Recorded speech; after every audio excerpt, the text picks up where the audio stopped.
Kurt Busch's 2006 campaign is a bad season that nobody saw coming. It seemed like everything was falling into place for this team to return to the chase, but as you're about to find out, everything is not what it seems.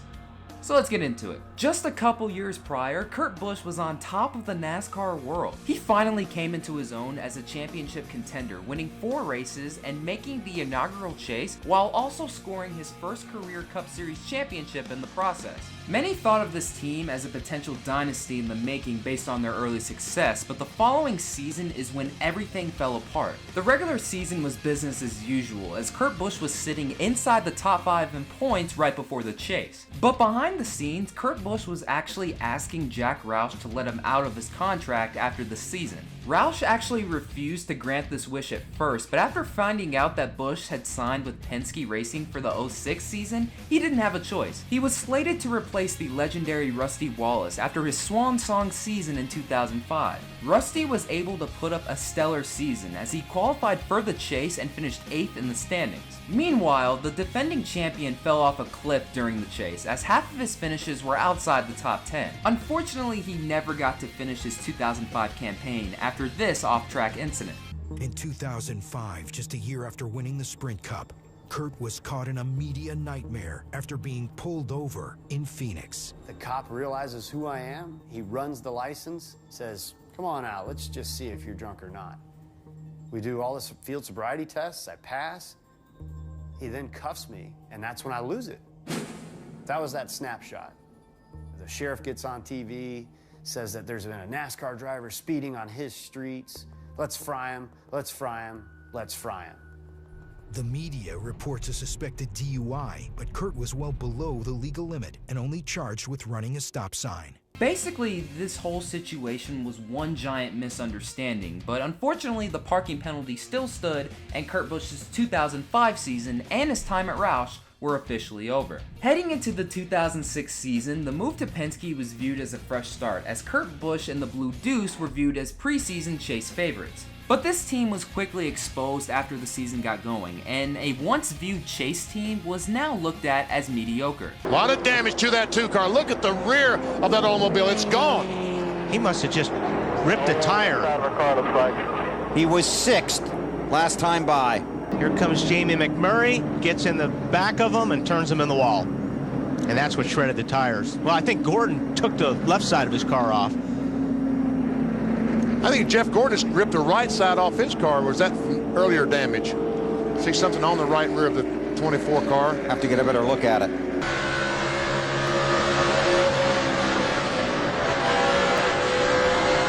They are. Harvick in the middle, that's Stremme, the 40 on the bottom.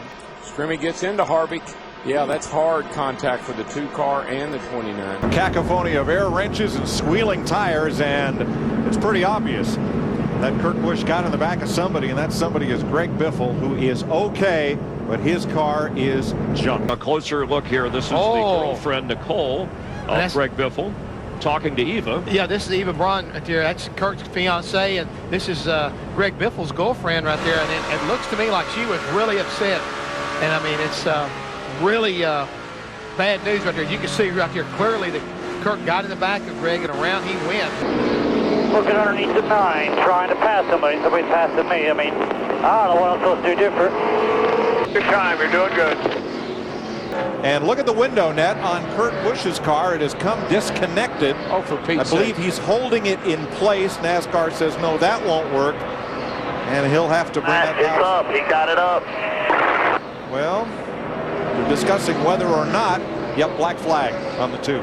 Yeah, as long as his hand's up there, then I think they're going to hold that black flag true. Right now, he's in 15th, the first car a lap down. And also, Jeff, want to let you know, understand Kurt Busch in the 2 car, running the 3rd position, has a right front tire down. Boy, bad things happen. And in this case, it's Kurt Busch with the right front. We're going to make a chassis adjustment, fill him up with fuel while he's in there, with 152 laps to go. And since it's been about 55 or 60 laps, I would have thought they maybe would have went ahead and changed 4 tires on that car, but they elected to go with just the 2 right sides and put a little bit of fuel in. I got to believe it. Though, Larry, think about it. He was coming off turn 2. He started hard, and I got a flat tire. They come to pit road. They just had to service him and get him out of there as quick as they could. Kurt Busch coming off turn 2. has crashed and put us under caution for the 4th time. Watch the Miller Lite number 2. Just snaps around. That's just what this tire seems to do. Just like his teammate Ryan Newman on the last caution, just different end of the racetrack. Difference, Kurt Busch slaps the wall pretty hard in the 2. Seems like when you tighten the car up to where the driver has a pretty good feel in the wheel, they want to snap loose then. And the left front of that car is pretty well destroyed. Man, big pieces flying off of there. Kurt Busch. Watch your speed, 49.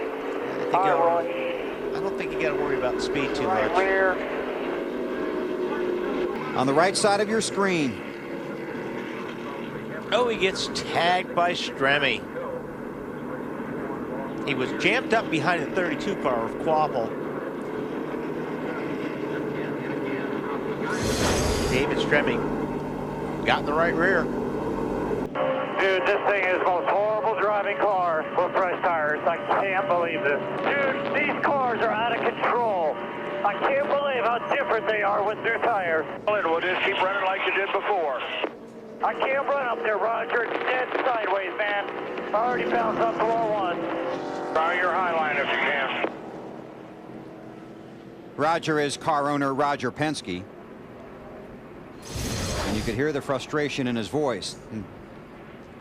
Now, obviously, the spin here, that brings out the caution. You'll see the light turn red, but Kurt had to come down pit road at that point anyway because he's going to need tires. Might as well dive on there and get them done because you're going to restart at the tail end of the longest line anyway. Yeah, the worst thing you can do is go around this racetrack with a flat tire, because if the tire comes apart, then it takes your body up. You know, it just tears the body off. So, I mean, he had to do that. Yo!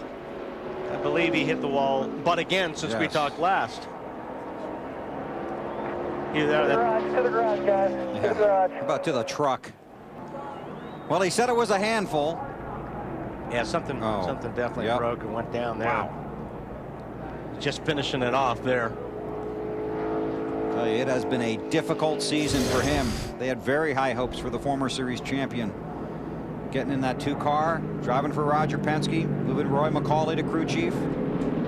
Flat tire for Reed Sorensen. He's been wrestling that thing around for almost 2 laps now, trying to get an opening to get down to the bottom and get on the pit road. He's got, man, I knew that was coming. Be careful. Knew that was coming. I mean, he was trying to keep, you know, he was staying in the gas. And Kurt Busch did get a piece of that, didn't he? See the damage right there, but don't think that's going to hurt him unless it rubs that left front. How about the 2, AB? The car is popping out of 4th gear. He may come down pit road and have a bungee cord put inside the car to try and hold that shift lever in 4th. Wally, you can relate, it's a little hard to drive Bristol with one hand while you're holding it in gear with the other. Kyle Busch having a strong run, but not his brother, behind the wall. Started from the pole, had high hopes, Allen. And Bill, this may be the end of his championship chase hopes here. They have to replace the transmission on the 2 car. 4th gear has gone completely away. And this is going to be a bad finish for Kurt Busch that he just did not need. Trouble on the backstretch. Oh my goodness. Sorensen with a hard crash. There's Kurt Busch in the 2. And Sorensen nailed that inside wall extremely hard. See a little bit of, I thought was some left. Anything? On board with Kurt Busch. It's right here where you're getting after the throttle hard. And you can just see there's just no grip. I mean, he's in the gas. He's coming off the corner like he's supposed to be doing. And the thing just swaps sideways. And the 10 car tries to turn to get down on the bottom and let him go by on the outside. And he actually hit Kurt Busch's right front. Yeah. When he hit the right front, it spun Kurt Busch around. Now on board with Kurt. See, Riggs got a little bit loose there.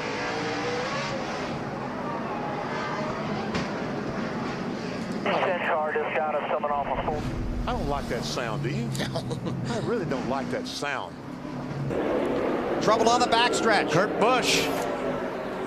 And the 43 car, Bobby Labonte. Man, that thing, I'm not sure that thing cut a tire or something broke, because that car shot up the racetrack. Well, Don Miller, the general manager of Penske Racing, told me this morning that the 2 car had to set up completely out of the box. They just wanted to try some things for 2007. Down in turn 4, Kurt Busch again. And he just came off of pit road. I mean, he just left pit lane. Yeah, I don't think this is fixable. You see him there, right there on the bottom. And that car takes off again, just like it did in turn 2. Right in front of the leaders. In front of his brother. His 2006 stats are this: 1 win, 7 top 5s, 12 top 10s, and an average finish of 19.4, and finished 16th in the standings. But no worries, Kurt Busch and the team were able to revamp themselves and make the chase the following season. In his 6 seasons driving for Roger Penske from 2006 to 2011, Kurt Busch would end up scoring 10 wins, making this bad season a distant memory. And once again, that'll do it for another video. Thank you guys so much for watching. This is Black Lives Matter. Catch you next time.